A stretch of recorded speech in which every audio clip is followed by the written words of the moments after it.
Um, I am going to say yes. And I think the word strategic plan is a really good one, as opposed to a comprehensive plan or a master plan. John Reuter, one of our other board members, had a really great insight a few years ago, and it stuck with me. He said the length and the detail of the plan should directly correspond to the number of people that are required to implement it.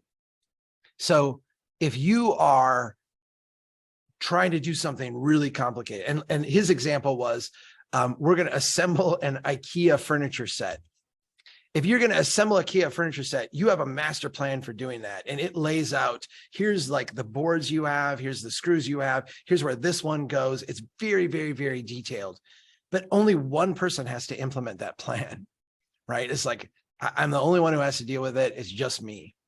If you are trying to do something that involves thousands of people or tens of thousands of people or hundreds of thousands of people, and you're putting together a plan, that plan needs to be very simple, very strategic.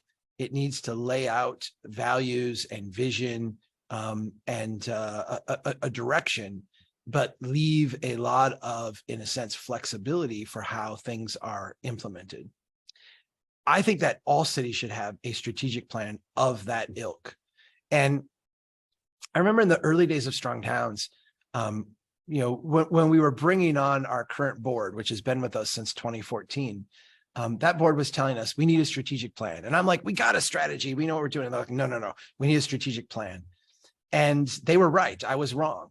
Our strategic plan forced us to, in the very early days of Strong Towns, recognize where our movement was growing, where we were succeeding, where we were falling short. It forced us to recognize the trade-offs inherent in one strategy over another. You all might not know this, but the early days of Strong Towns, we had a big internal debate over, should we go around and write zoning ordinances and comprehensive plans and other things for people that were in our framework, or should we do something else? And we said, we can make money doing that and we can stay around, but that's not going to advance our mission to the way that we want it to the degree that we need it to be successful. And so we opted for this communication idea strategy. And then that forced us to say, all right, how do we fundraise around that so we can continue to perpetuate that and do that well? And that came up with our membership program. So having a good strategy, a good strategic plan, I think is really, really helpful. Comprehensive plans, master plans often devolve into perpetual work plans for engineers, grant funders, and others. And I find them less helpful today. If you're in the comprehensive plan, strategic plan business, I think you should migrate to the neighborhood planning business, where that type of work, I think, is a lot more helpful and applicable.